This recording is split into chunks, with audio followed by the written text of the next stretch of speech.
My name is Dr. Anthony Levatino. I'm a practicing obstetrician-gynecologist, and I've performed over 1,200 abortions. Today I'm going to describe a second trimester surgical abortion called dilatation and evacuation, or D&E. A D&E is performed between 13 and 24 weeks of pregnancy. After administering anesthesia, the abortionist uses a weighted speculum, like this one, that opens the vagina widely. Because second trimester babies are so large, this greater access facilitates a late-term abortion. Late-term abortion requires that the cervix be prepared 24 to 48 hours in advance with laminaria. Laminaria is a type of sterilized seaweed that absorbs water over 8 to 12 hours and swells to several times its original diameter. Once removed, metal dilators can be used to further open the cervix as needed. Once the cervix has been stretched open, the suction tube is placed inside. A baby at 20 weeks gestation is as big as the length of my hand, from head to rump, not counting the legs. The suction machine is turned on, and pale yellow amniotic fluid surrounding the baby is suctioned out through the catheters. With babies this big, they don't fit through catheters this size. The baby's bones and skull are too strong to be torn apart by suction alone. This is a Sofer clamp. A Sofer clamp is made of stainless steel. It's about 13 inches long. The business end is about 2.5 inches long and a 1/2 inch wide, and there are rows of sharp teeth. This is a grasping instrument. When it gets a hold of something, it does not let go. The abortionist uses this clamp to grasp an arm or leg. Once he has a firm grip, the abortionist pulls hard in order to tear the limb from the baby's body.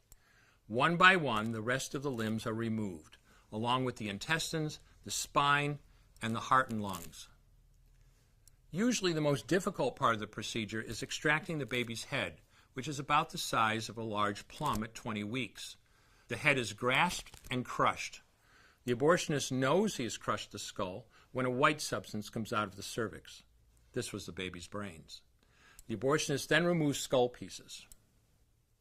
He removes the placenta and any leftover parts of the baby with a curette, scraping the lining of the uterus for any remaining tissue.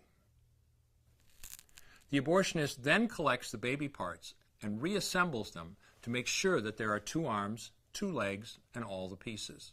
Once all the parts have been accounted for, the abortion is complete. For the woman, this procedure carries a significant risk of major complications, including perforation or laceration of the uterus or cervix, with possible damage to the bowel, bladder, and other maternal organs. Infection and hemorrhage can also occur, which can even lead to death.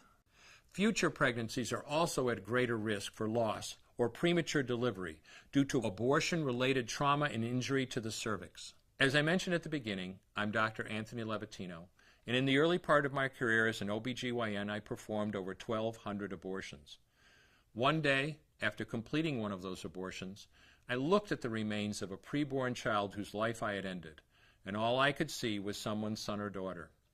I came to realize that killing a baby at any stage of pregnancy for any reason is wrong. I want you to know today, no matter where you're at or what you've done, you can change.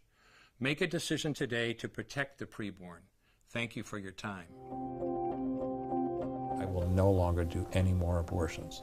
When you finally figure out that killing a baby that big for money is wrong, that it doesn't take you too long to figure out it doesn't matter if the baby is this big or this big or this big or maybe even this big, it's all the same. And I haven't done any since then, and I never will.